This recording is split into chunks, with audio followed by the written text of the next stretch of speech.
siang. Siang. Sejahtera bagi kita semua.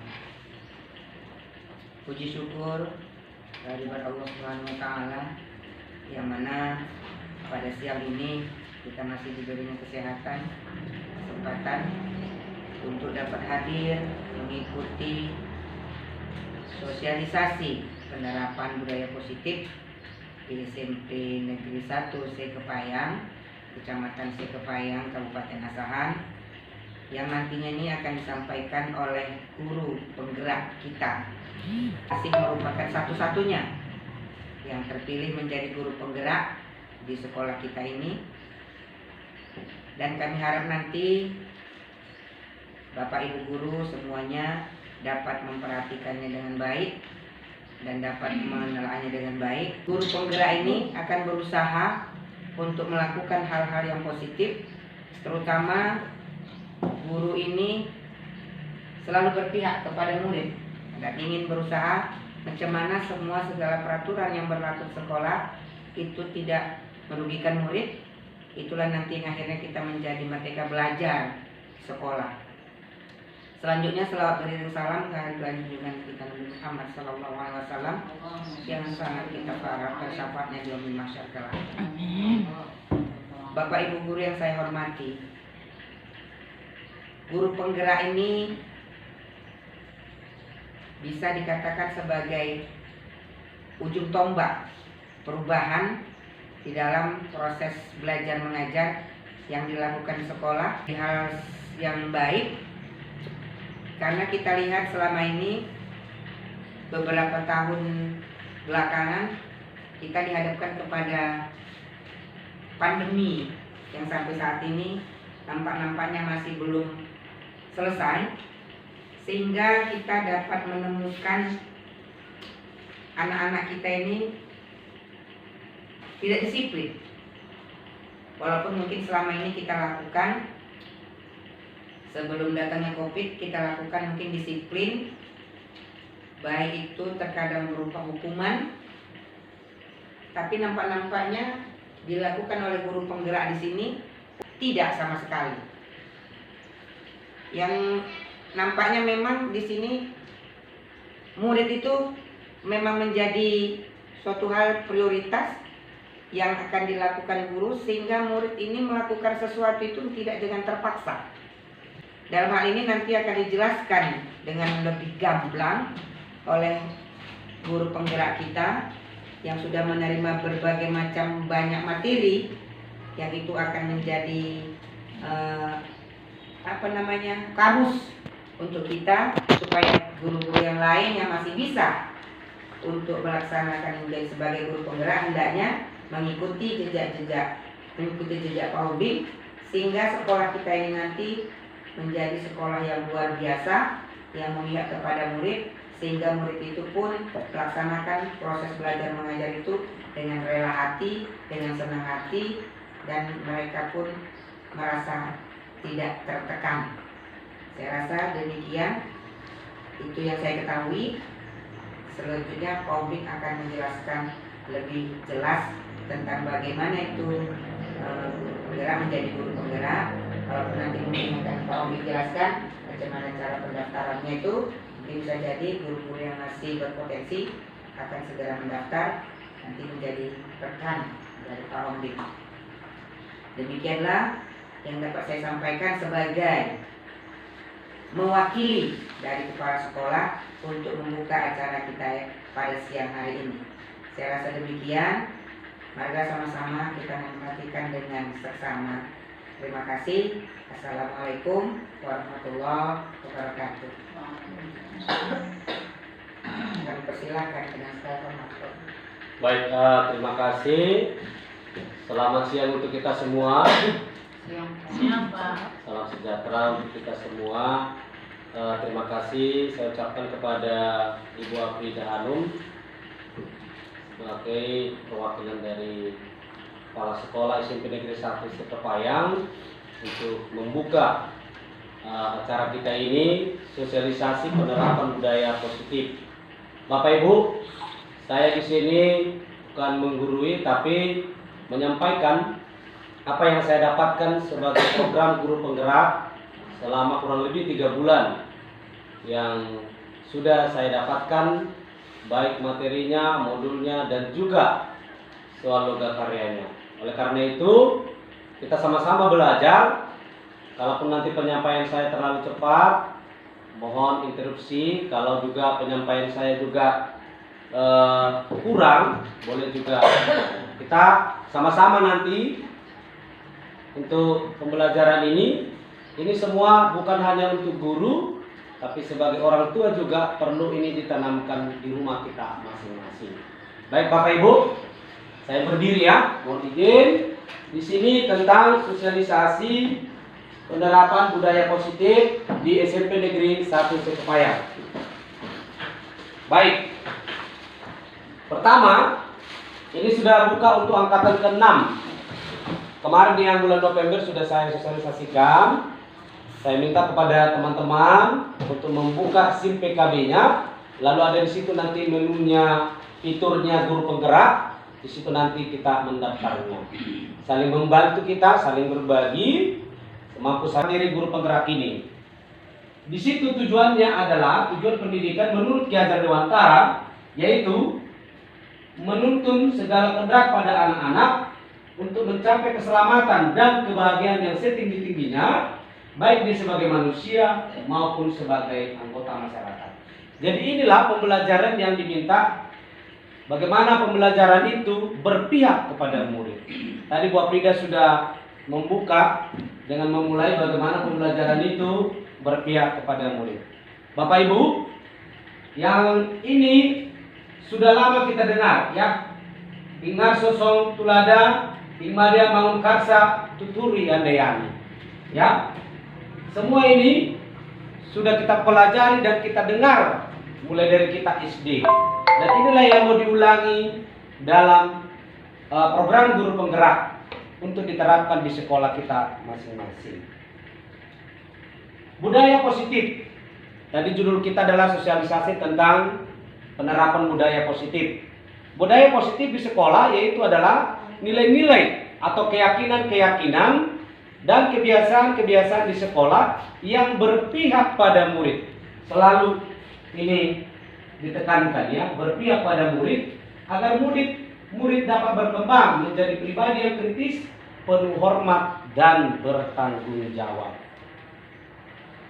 Ya, budaya positif yang disampaikan oleh Ki Hajar Dewantara yang paling penting ini, dia mengatakan bagaimana memperbaiki kondisi tanah, memelihara tanaman padi, memberi pupuk dan air, membasmi ulat-ulat atau jamur.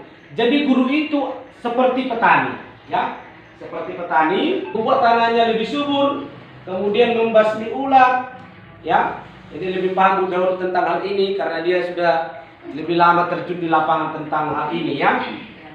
Kemudian ini teman saya pengalaman dari Bu Aprida juga bagaimana kalau menanam itu dia bicara dengan tumbuhan itu, ya. Mungkin kita pernah mengalami kalau kita mencabut rumput lalu kita dengan senang hati. Topik kita hari ini adalah yang saya sampaikan yang pertama ini. Perubahan paradigma belajar. Bagaimana yang nanti yang kita sampaikan soal teori juga untuk guru, teori kontrol sebagai guru. Apakah kita guru itu sebagai penghukum, apakah kita guru itu sebagai teman, atau apakah kita guru itu sebagai manajer. Dan yang diharapkan adalah nanti di sini guru itu sebagai manajer. Yang kedua, disiplin positif dan motivasi perilaku. Yang ketiga, keyakinan kelas. Keyakinan kelas Bapak Ibu ya, bukan lagi peraturan, bukan lagi peraturan sekolah, tetapi keyakinan kelas. Selanjutnya, nanti akan ada 5 kebutuhan dasar manusia. 5 kebutuhan dasar manusia. Tujuannya, kalau kita mempelajari 5 kebutuhan dasar manusia, maka kita bisa menyelesaikan apapun permasalahan yang ada pada siswa. Kemudian ini 5 posisi kontrol restitusi. Ini saya sampaikan tadi ya. Bagaimana nanti kita menyelesaikannya. Kemudian segitiga restitusi. Segitiga restitusi adalah soal penyelesaian masalah terhadap siswa yang cabut, merokok, dan juga yang tidak mengerjakan tugas dan lain sebagainya. Itu nanti soal segitiga restitusi. Baik, perubahan paradigma. Kalau di sini bagaimana ilusi guru mengontrol murid, ya, mengontrol murid. Kemudian bagaimana semua penguatan positif efektif dan bermanfaat. Baik, ini contoh ya. Saya ambil lebih spesifik di sini. Kita mencoba mengubah orang agar pandangannya sama dengan kita. Yang sebenarnya bahwa kita berusaha memahami pandangan orang lain. Itu yang mengubah. Saya juga pengalaman di program guru penggerak ini banyak yang saya alami ya, merasa saya benar padahal itu keliru. Bagi saya yang sudah mempelajari, oh begitu rupanya ya. Apalagi soal penghargaan itu ya. Soal penghargaan itu juga lama kami berdebat di program guru penggerak ini, sehingga langsung struktur dari Yogyakarta mengatakan soal penghargaan itu hanya sementara ya. Kemudian perilaku buruk dapat dilihat sebagai suatu kesalahan kalau dia terkontrol sebagai guru yang sebenarnya semua perilaku itu memiliki tujuan. Jadi tidak boleh langsung kita menghakimi, itu intinya ya. Lalu yang kedua, orang lain bisa mengontrol saya. Kalau dia dalam teori kontrol, menurut si Daniel tadi, ya, hanya murid yang bisa mengontrol dirinya. Itu dia. Dan ini yang harus target kita, inilah tujuan utama kita. Tapi kita berpikirnya bagaimana dia solusi win-win, berpikir dengan menang-menang, begitu teorinya ya. Kemudian disiplin positif tadi sudah saya jelaskan, hanya yang bagian warna merah saja yang saya sampaikan ya. Bapak Kiai Hajar Dewantara mengatakan di mana ada kemerdekaan, di situ harus ada disiplin yang kuat. Ya, bagaimana self disiplin? Kita sendiri mewajibkan kita dengan sekeras-kerasnya supaya kita bisa mendisiplinkan diri kita. Itu yang pada umumnya. Ini nanti akan saya sampaikan. Mengapa kita memiliki peraturan harus menggunakan helm? Nah ini. Coba Ibu gintinglah dulu, Ibu kayak dia ginting. Ini. Mengapa kita harus memiliki peraturan menggunakan helm bila mengendarai kendaraan roda 2? Ini yang saya ambil ya. Dan nanti menggunakan masker. Kalau dari saya pribadi supaya aman berkendara. Oke. Ibu Rosmaidar, kita memiliki peraturan harus menggunakan helm bila menggunakan sepeda motor. Ibu menggunakan helm tadi kan Bu? Alhamdulillah bisa tidak. Oh tidak ya? Lupa atau gimana ini? Kalau mau ke sekolah memang nggak pernah saya pakai. Oh gitu. Kalau mau ke kota baru saya pakai. Satu peraturan. Oh gitu. Dari polisi. Oh. Yang kedua betul juga kata Bu Ginting menjaga keselamatan. Baik, terima kasih Bu Rosmaidar atas tanggapannya. Tidak karena ada polisi baru kita menggunakan helm. Yang dituntut adalah bagaimana dari hati kita itu kita disiplin diri, kita melakukan kemauan dari hati kita. Itulah yang kita tuntut kepada anak-anak. Itulah yang kita tuntut. Maka bagaimana caranya? Ya tidak instan. Semua butuh proses yang lama, ya perlahan. Yang penting kita melakukan pembiasaan-pembiasaan yang baik itu. Ya, coba Ibu Rosmiana bisa nampak Bu? Tidak nampak. Ibu Dauro bisa Bu? Apa yang akan bisa dia melakukan? Iya. Coba yang kedua. Apa yang akan saya dapatkan apabila saya melakukannya? Ya. Yang ketiga coba Ibu Indun. Saya akan menjadi orang yang seperti apabila saya melakukannya. Baik. Inilah yang tujuan disiplin positif itu ini. Motivasi internal. Jadi kita pernah diskusi waktu itu Bu Ginting ya tentang soal motivasi eksternal itu ini. Bagaimana mendapatkan imbalan? Maka dia berusaha. Memang ada usaha, tapi sesudah nanti kita tidak lagi wali kelasnya, berharap seperti yang kita berikan itu imbalan itu, lalu dia menuntut kepada wali kelas yang sesudah kita itu. Di situ dia secara psikologi, kata Ibu Amelia, instruktur kami mengatakan, disitulah dia akan mengalami rasa kecewa. Dan tidak boleh kita memaksakan wali kelas, misalnya kita kelas 8, Bu, yang saya buat nanti waktu itu kelas 8 saya berikan begini-begini. Lalu kita paksakan kepada wali kelas 9. Karena itu adalah kebijakan dari wali kelas masing-masing. Maka inilah dia Bapak Ibu tujuannya. Ini harus kita tanamkan kepada murid untuk menghargai dirinya sendiri, menjadi insan yang sesuai harapan kita. Saya pernah di Medan Quantum Class Center. Ada kata-kata yang memotivasi diri dari dirinya. Saya harus membanggakan orang tua. Maka tujuan utama kita ini, bagaimana murid itu dialah yang merubah dirinya, dialah yang merubah masa depannya. Bukan karena ada guru mau belajar, bukan karena ada disampaikan orang tua baru mau belajar. Tujuan kita memang yang paling utama, bagaimana murid itu dia sendirilah yang mengubah dan dia sendirilah yang mencapai masa depannya. Yang diingatkan pada kita semuanya ini adalah motivasi internal. Itunya yang dituntun. Ya, tidak karena peraturan, tidak karena soal yang disampaikan pemerintah, tapi bagaimana itu dari diri kita. Datang tepat waktu kalau ada pelatihan. Sekolah ini harapan tidak lagi menjadi peraturan sekolah, tetapi keyakinan kelas. Apa itu keyakinan kelas? Keyakinan kelas mengandung nilai-nilai kebajikan yang mendukung budaya terwujudnya budaya positif. Jadi di dalam keyakinan kelas ini kita akan membuat bagaimana bahasanya sederhana, lalu bahasanya juga positif. Tidak boleh kata tidak atau dilarang, karena itu bersifat sementara, ya, karena pakar psikologi mengatakan itu bersifat sementara. Jadi contohnya saling menghormati, ada ajakan, lalu bahasanya positif, menghormati.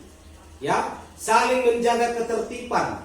Tidak boleh juga kita memberikan keyakinan kelas itu terlalu banyak. Cukup sedikit untuk mudah diingat oleh siswa. Baik, di keyakinan kelas ini ada nanti soal hukuman dan konsekuensi. Bapak Ibu, yang melanggar keyakinan kelas ini, kita nanti melakukannya bukan lagi memberikan hukuman, tetapi konsekuensi. Apa bedanya Bapak? Nanti akan saya berikan, dan di mana contohnya yang merupakan hukuman, nanti akan saya berikan, ada nanti tabelnya di situ ya. Baik, misalnya kalau siswa itu nanti melanggar keyakinan kelas yang sudah kita sepakati, ya, maka keyakinan kelas ini merupakan kesepakatan antara guru dengan siswa. Selama ini kita membuat peraturan sekolah dari siapa, Ibu Indul? Kalau ada peraturan sekolah itu dari siapa? Dari sekolah sendiri kan? Nah, itulah yang memang yang harus kita ubah. Maka diubah namanya menjadi keyakinan kelas. Keyakinan kelas adalah kesepakatan murid dengan guru ya. Lalu tidak semua harus kita terima, harus kita rumuskan lagi. Artinya 28 siswa langsung 28 kita buat keyakinan kelas itu, tidak. Kita rumuskan kembali, kita tulis, ini cocok tidak, bisa dilakukan tidak. Kalau tidak, kita langsung berikan tanda silang ya.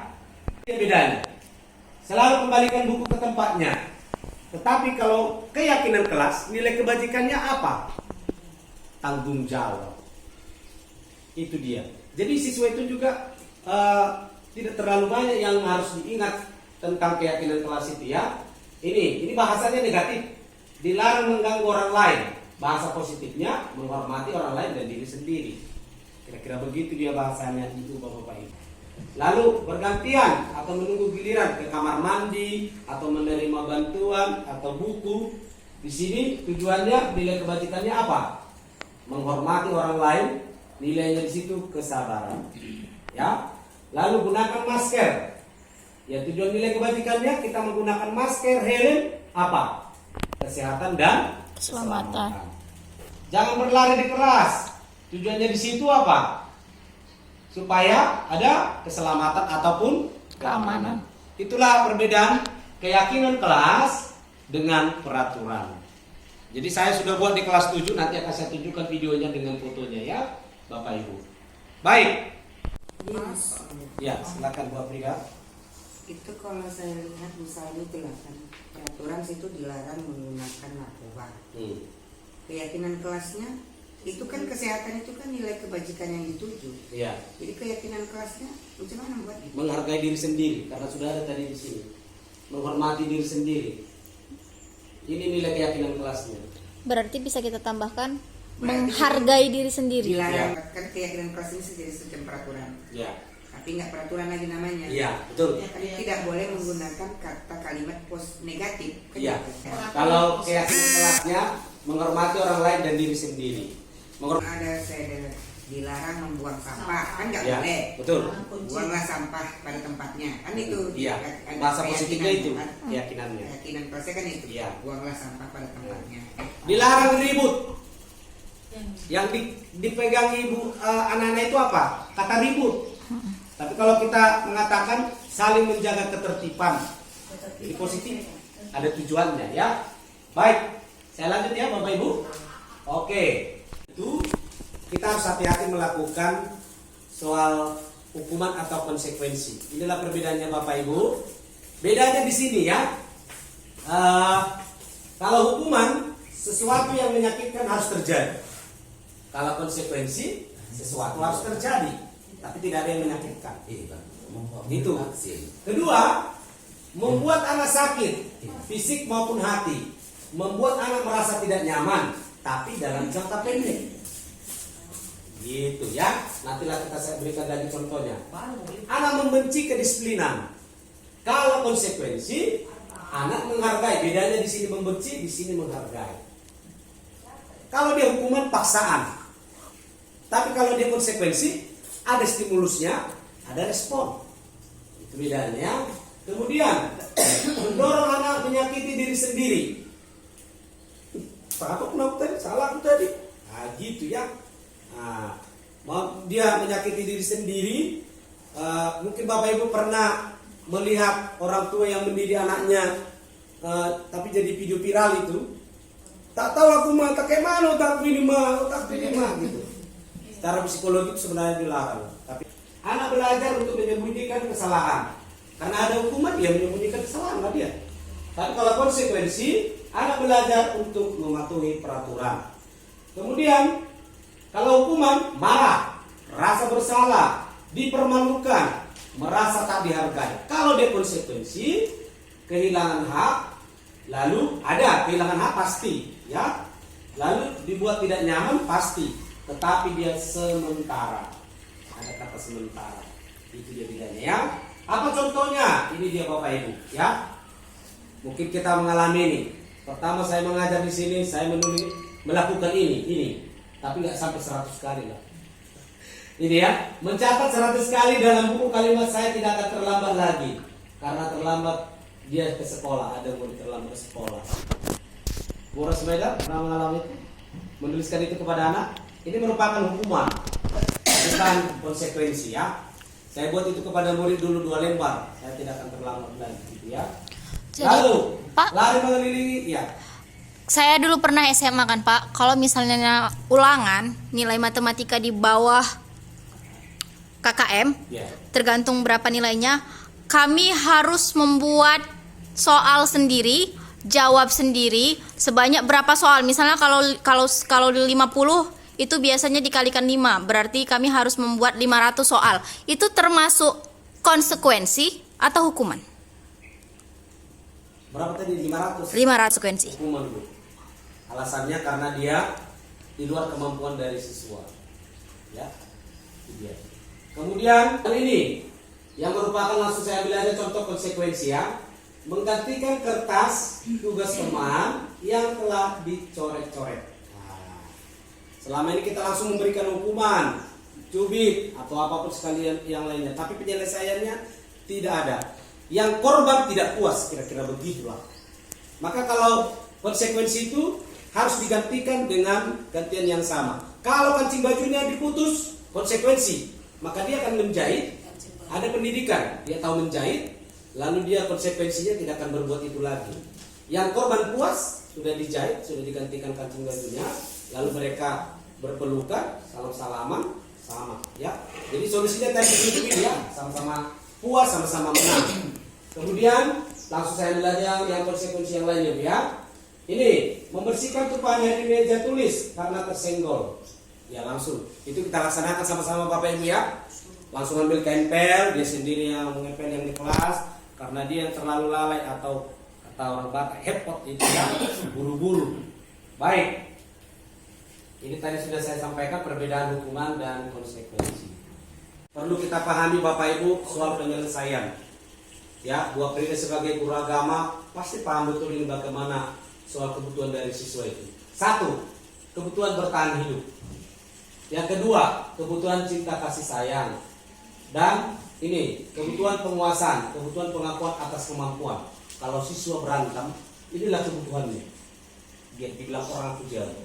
Itu harus kita pahami secara psikologi, harus kita pahami apa kemauan dia gitu. Lalu kebebasan. Atau kasusnya apa? Di dalam kelas itu ada murid yang hanya memegang pulpen tidak memperhatikan kita. Kebutuhannya apa? Kebebasan. Gitu. Kemudian kebutuhan kesenangan. Nanti akan saya berikan contoh kasus yang ada di kelas ya tentang hal ini. Selanjutnya ini mengerti dulu kita Bapak Ibu ya, ada 5 poin kebutuhan manusia ya. Kata kuncinya cinta kasih sayang, kemudian bertahan hidup. Di mana-mana nantinya akan ada nanti saya berikan contoh kasus. Ya, kebutuhan bertahan hidup bersifat fisiologis untuk bertahan misalnya soal kesehatan, rumah dan makanan. Kebutuhan cinta dan kasih sayang merupakan kebutuhan psikologis. Kebutuhan ini meliputi kebutuhan akan hubungan dan koneksi sosial. Di mana pada kebutuhan ini dibutuhkan untuk menerima kasih sayang. Anak-anak memiliki kebutuhan cinta dan kasih sayang yang tinggi biasanya ingin disukai dan diterima oleh lingkungannya. Kita banyak itu ya Bapak Ibu ya. Pengen diperhatikan ya, banyak siswa kita ya. Banyak sekali ya. Itulah dia kebutuhan cinta dan kasih sayang. Ini kebutuhan penguasaan. Kebutuhan ini ya, saya ambil kata kuncinya saja, meliputi keinginan untuk dianggap berharga. Ya, anak-anak memiliki kebutuhan dasar penguasaan yang tinggi biasanya selalu ingin menjadi pemimpin. Ada itu ya Bapak Ibu. Kepengen dia yang selalu memimpin. Aku bu, aku pak, gitu ya. Untuk memimpin. Selalu mencoba mereka kecewa bila melakukan kesalahan. Kebutuhan kebebasan. Saya sudah sampaikan tadi soal kebebasan ini. Dia pengen bebas. Ya, blus luar, pengen bebas, rambut yang panjang, pengen bebas, dia juga cabut. Itulah kebutuhan dia. Ya, kebutuhan kesenangan. Oh, ini yang paling banyak ya bagi manusia ya. Kesenangan, bermain, tertawa, ya. Bayangkan hidup tanpa kenikmatan apapun, betapa menyedihkan. Anak-anak kebutuhannya kesenangan biasanya menikmati apa yang dia dilakukan. Buat pulpen, putar-putar pulpen, lalu gigit, lalu goyang-goyang kaki. Banyak teknik siswa ini yang membuat dia senang ya di kelas. Selanjutnya, ini kebutuhan tadi yang saya sampaikan. Supaya lebih mengerti, saya ambil dulu salah satu contoh ya Ibu, kebutuhan. Ini kasus. Ya, ini. Kita baca dulu ya Bapak Ibu kasusnya. Ini dia kebutuhan kasih sayang Sabrina. Kenapa dia? Apa alasannya? Ini dia Sabrina bangun terlambat, terburu-buru. Intinya Sabrina ini menggunakan sepatu warna putih. Lalu datang Pak Lukman, dibilang, cabut sepatu itu. Kau tidak usah pakai sepatu satu harian di sekolah ini. Itu, ya. Lalu dia di sini Sabrina kecewa, menangis. Lalu dia apa kebutuhan yang dia inginkan? Yaitu dia butuh kasih sayang. Ya, di sini warna hitam di sekolah kita. Nilai kebajikannya ini, ya, menyamarkan kondisi merek supaya tidak ada kesenjangan sosial dan perlindungan sekolah. Gitu ya. Supaya kita memahami itu, kenapa di sekolah kita diwajibkan murid kita itu wajib memakai sepatu warna hitam. Baik, kita lanjut Bapak Ibu. Ini tadi contoh kasus. Topik yang selanjutnya yaitu ini. Sangat enak ini ya, karena kita juga mengalami ini. Dialek Gosen mengatakan 5 posisi kontrol guru dalam menerapkan disiplin. positif yang berpusat pada murid. Ya, sebagai apa kita? Pengalaman lain ya. Sebagai apa kita? Apakah kita penghukum, pembuat orang bersalah? Apakah kita teman yang selalu dirindukan di sekolah? Lalu juga apakah kita pemantau? Apakah kita manajer? Saya terangkan sedikit Bapak Ibu, bagaimana soal penghukum, bagaimana teman dan lain sebagainya. Ya, posisi ini penghukum adalah dapat membuat murid marah kepada guru, bahkan mendendam, ya, dan bersifat agresif. Murid bisa saja bertindak apa yang merugikan dirinya sendiri maupun orang lain karena emosi yang ada dalam dirinya. Saya sendiri pertama saya mengajar di sini, posisi ini saya lakukan sebagai guru lah, penghukum. Saya sering itu penghukum ya, penghukum dengan cara mencubit ya murid. Tahun 2010, 11 dan ya masih saya melakukan itu. Sudah ini mengikuti program guru penggerak ini ya sudah 3 bulan saya sudah tidak pernah lagi melakukan soal hukuman itu ya, baik mencubit, soal yang lain sebagainya. Kemudian posisi kontrol membuat orang merasa bersalah. Jadi kasus yang tadi membuat orang merasa bersalah, ya. Kenapa? Karena Sabrina tadi dilepas sepatunya, sehingga teman-temannya melihat Sabrina tidak memakai sepatu hitam. Jadi kita sebagai guru, Pak Luman sebagai guru di situ membuat Sabrina orang yang bersalah. Akibatnya ini murid merasa bersalah kepada gurunya dan merasa menjadi orang yang gagal. Ya, murid akan merasa tertekan karena penyesalan dalam dirinya telah berbuat salah.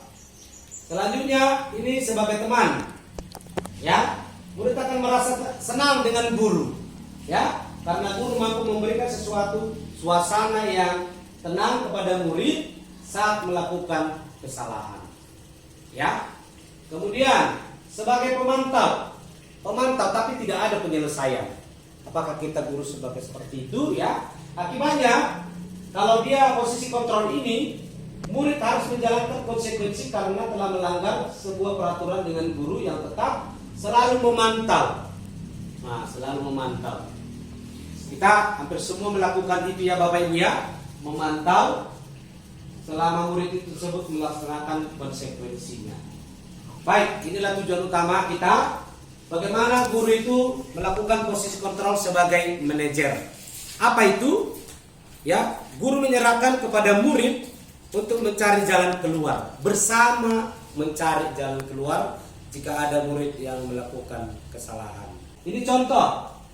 Ini Fajar, ini ada Ibu Dani menjelaskan pelajaran bahasa Inggris. Contoh ini dengan Ibu Kim begini ya. Ya, di papan tulis, namun beliau memperhatikan bahwa Fajar malah tidur-tiduran tanpa acuh tak acuh pada pelajarannya. Fajar coba menjawab. Nomor 3, maju ke depan, kerjakan di papan tulis. Fajar pun tampak malas-malasan ke depan.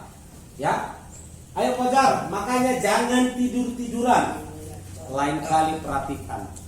Ya, sudah, sana duduk. Kembali, kira-kira siapa yang bisa? Ini, gimana sih Fajar? Kamu gak kasihan sama ibu? Posisi apa ini nanti? Ibu sudah capek-capek mengajarkan kamu, Membuat merasa bersalah. Gimana Bu? Itu posisi yang membuat merasa bersalah itu. Membuat orang merasa bersalah. Ini ya, ayo Fajar, jangan tidur-tiduran. Ya. Gimana sih Fajar, kamu nggak sekasihan sama ibu ya? Iya. Anak gimana? Ibu sudah capek-capek Gimana mengajarkan ngurusnya, kamu. Langsung saja. Inilah contoh orang yang membatalkan sholat. Nah, Membatalkan wudhu. di depan murid yang Karena lain. salah satu contoh orang yang membatalkan wudhu itu karena tidur. Gimana? Intinya jangan di depan murid. Depan murid. Inilah contoh katanya. Oh gitu. Jangan di depan Kan murid itu murid. tidur. Jangan di depan murid. Maka restitusi itu siapa yang bersalah kita panggil satu-satu. Iya, itunya pada intinya. Supaya dia secara psikologi tidak ada rasa dendam. Tuhan siswa itu maunya apa? Itulah tadi, kasih sayang. Maunya dia tadi apa? Kebebasan kan? Dia mau kebebasan makanya dia tidur-tiduran ini. Maka kita lihat dulu kebutuhan siswa itu apa. Soal penyelesaian nanti ada restitusi segitiga ya. Iya. Baik, ini dia soal kedua begitu ya. Ini ada meja di sini murid itu. Keyakinan itu di situ dia. Iya Bu, saya udah tahu kesalahan saya ngantuk di kelas. Lalu kita berikan, sudah tahu apa yang mau kau lakukan ke depan. Harus dia bukan gurunya, harus dia yang Menjadi solusi. iya, gitu. Lalu kalau memang dia mengatakan gini kurang pas, ya kita beri juga solusinya. Kira-kira begitu. Baru kita salam, kita peluk, kita berikan apa ya, kehangatan kepada murid itu. Itulah tujuannya. Keyakinan itu. Maka tujuannya nanti ini dia. Mau minggu peluk sama siapa? Ini. Mau lah pulang. Kehangatan ya, bukan soal pernikahan itu. Mungkin yang ingat ini.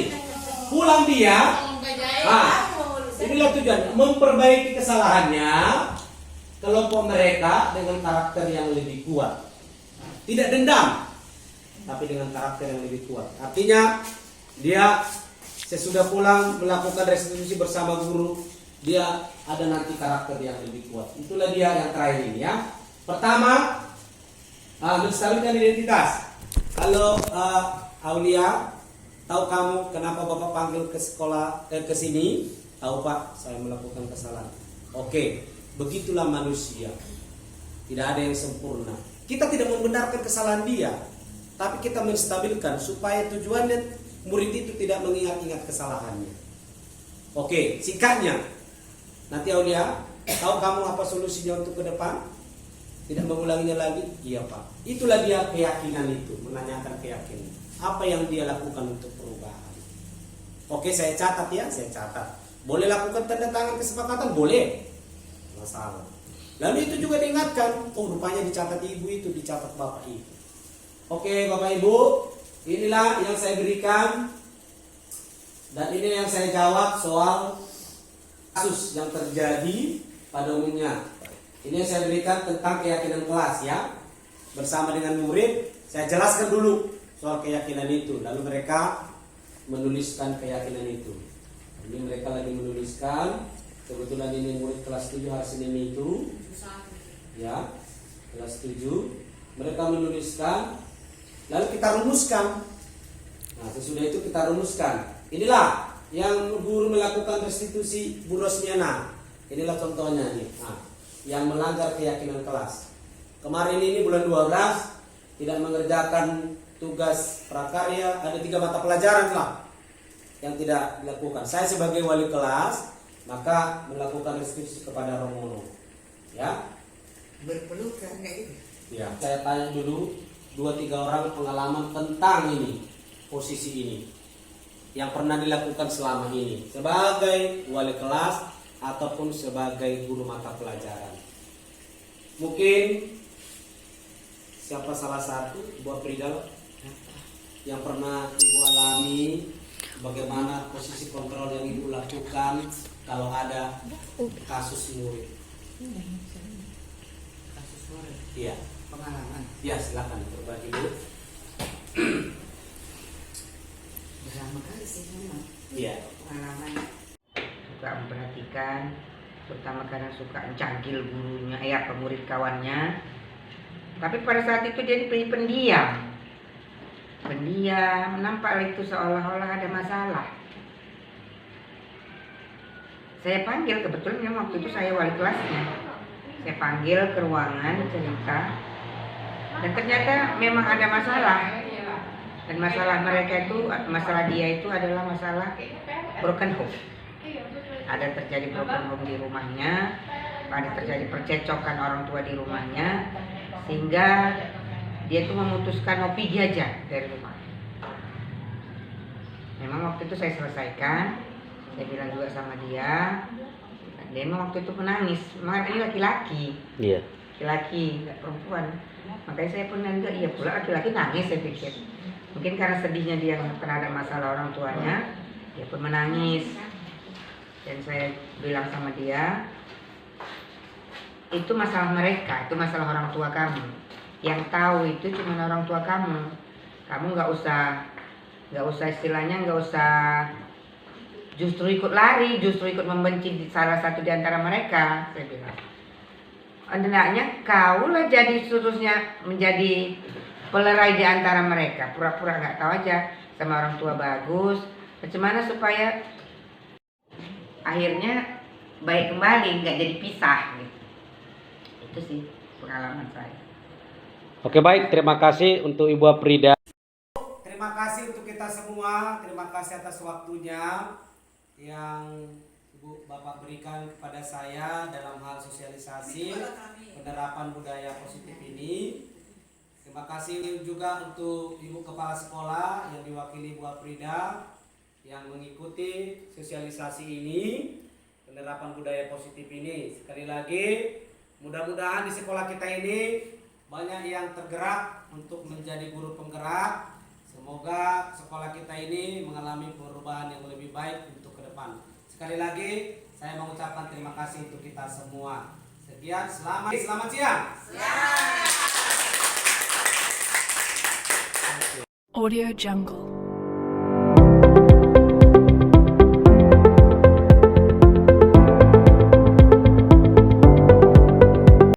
Baik, selamat siang Ibu Roida Sidauruk. Selamat siang Pak. Terima kasih Ibu tadi sudah mengikuti penerapan budaya positif. Ibu salah satu perwakilan dari guru tentang testimoni bagaimana yang Ibu dapatkan tentang budaya positif.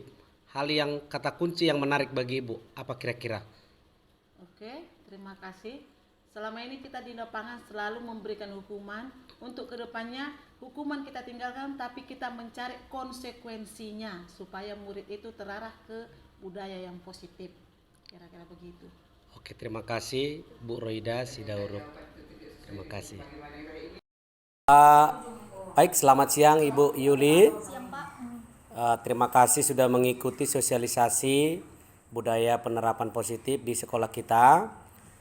Saya selaku calon guru penggerak mau menanyakan kepada Ibu dari materi tadi, apa yang menarik menurut Ibu, lalu apa yang menjadi tujuan ke depan untuk perubahan budaya positif di sekolah kita. Silakan Ibu. Yang saya tangkap dari sosialisasi yang Bapak sampaikan tadi, saya merasa bahwa sekarang ini memang kita benar-benar perlu revolusi mental untuk supaya menjadikan diri kita ini pribadi yang positif, jadi lingkungan yang positif, jadi tidak hanya gurunya saja tapi siswanya juga, dan kemudian semoga dari guru siswa ini akan membiasakan ke masyarakat juga, jadi kita menjadi pribadi yang lebih positif, mental kita jadi lebih baik, sumber daya manusia kita juga lebih baik. Nah, memang saya sadar itu nggak akan secepat membalikkan telapak tangan, butuh proses. Namun dari sini jadi saya tertanam untuk melakukan pembiasaan yang positif juga, karena dari sosialisasi yang Bapak sampaikan, jadi saya sudah tahu nih selama ini yang saya lakukan sebagai guru itu apa. Jadi terima kasih Pak Hombing udah mensosialisasikan ini kepada saya, karena dari sini timbullah kesadaran saya untuk melakukan pembiasaan yang positif, dan semoga ini hasilnya nanti juga positif walaupun saya tahu prosesnya akan sangat lama. Oke, terima kasih Bu Yuli. Semoga Ibu juga lulus nanti menjadi calon guru penggerak. Amin. Di tahun 2024 atau 26 sesuai dengan lama mengajar nanti ya Bu. Amin. Oke, terima kasih. Selamat siang Ibu Rosmaidar BS. Terima kasih sudah mengikuti sosialisasi penerapan budaya positif di sekolah kita. Terima kasih juga atas responnya dan pertanyaannya tadi. Semoga menguatkan saya untuk refleksi dalam program guru penggerak ini. Ada satu pertanyaan untuk Ibu, mohon tanggapan. Menurut Ibu yang selama ini mengajar di SMP Negeri 1 Sekepayang, dari penerapan budaya positif, apa hal yang menarik menurut Ibu? Dan apa hal yang mau ditindaklanjuti untuk ke depan? Silakan Ibu Rosmaidar.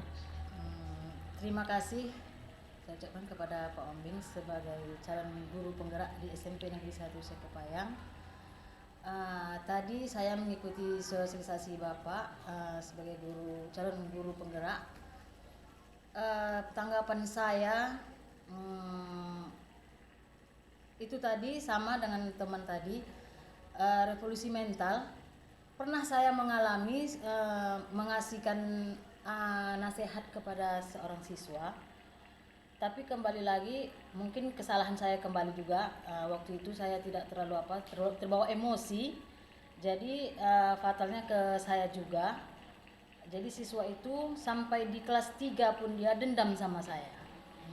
Jadi ketika kelas 3 atau dikatakan kelas 9 SMP, ketika saya mau pulang, disitulah ketahuannya bahwa siswa itu masih ada menyimpan dendam sama saya karena satu nasihat. Itu saja yang bisa saya sampaikan ke Bapak. Ke depannya, karena sudah ada sosialisasi dari Bapak, saya sudah mengerti dan ke depannya lagi nanti akan saya ambil bagaimana tindakan yang lebih bagus ke siswa. Oke. Yang Ibu alami itu bagaimana teori kontrol tentang penghukum dan juga membuat orang merasa bersalah ya? Iya. Oke, terima kasih Bu atas pengalamannya yang jujur. Terima kasih saya ucapkan untuk Bu Rosmedar dan untuk ke depan sudah mengetahui tindak lanjutnya. Sukses ya Bu. Insya Allah. Terima kasih. Baik, selamat siang Bu Khairia Ginting. Selamat siang. Terima kasih sudah mengikuti sosialisasi penerapan budaya positif di SMP Negeri 1 Sekepayang. Ini Bu, saya meminta testimoni dari apa yang saya sampaikan dan respon dari tanggapan Ibu dengan kalimat yang menarik menurut Ibu berdasarkan pengalaman. Saya mohon untuk pengalamannya Bu, apa kira-kira dan apa tindak lanjutnya untuk ke depan. Silakan Ibu Ginting. Baik, terima kasih pada Bapak Parlutan Sihombing sebagai calon guru penggerak di SMP Negeri 1 Sekepayang. Setelah sosialisasi tadi, saya menemukan hal-hal yang menarik yang bisa saya ambil untuk saya terapkan ke masa yang berikutnya, bahwa menjadi guru menjadikan tidak harus menjadi pribadi yang menakutkan bagi siswa, tetapi juga harus menjadi sahabat, teman, bisa untuk tempat curhat, dan guru harus menempatkan dalam kondisi bagaimana siswa itu. Jadi misalkan siswa membuat kesalahan, artinya saya tidak harus langsung menghukum dia, tetapi saya harus melakukan pendekatan, menanyakan kira-kira kenapa dia membuat kesalahan tersebut. Dari sosialisasi Bapak tadi juga saya menemukan bahwa setiap kelakuan yang dilakukan oleh siswa memiliki tujuan tersendiri. Jadi ini penting bagi saya untuk selanjutnya menjadi pribadi guru yang lebih baik dan menyenangkan bagi siswa saya. Terima kasih. Oke, terima kasih Bu Khairia Ginting. Saya berharap dan berdoa semoga Ibu sukses juga menjadi calon guru penggerak angkatan ke-6. Oke.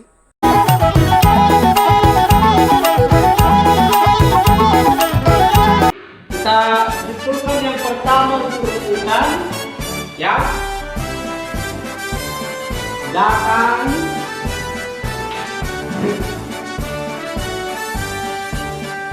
Bulatkan tekad, kuatkan hati,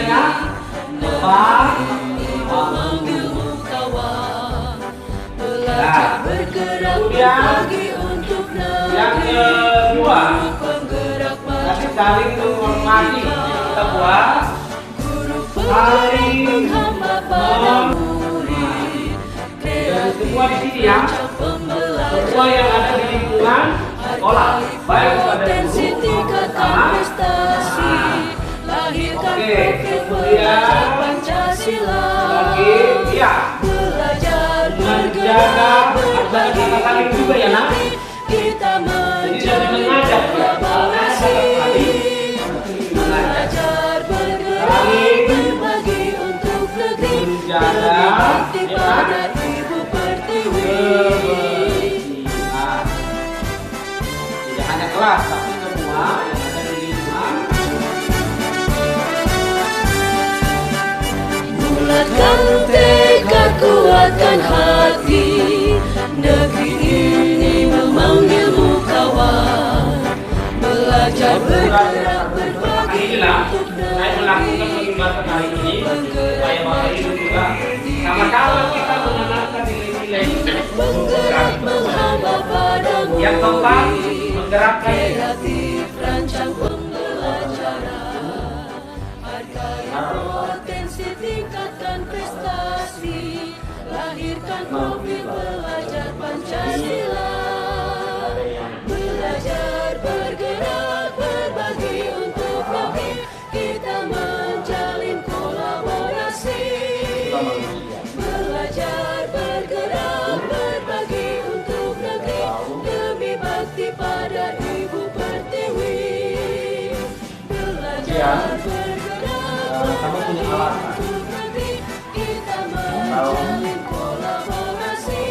kamu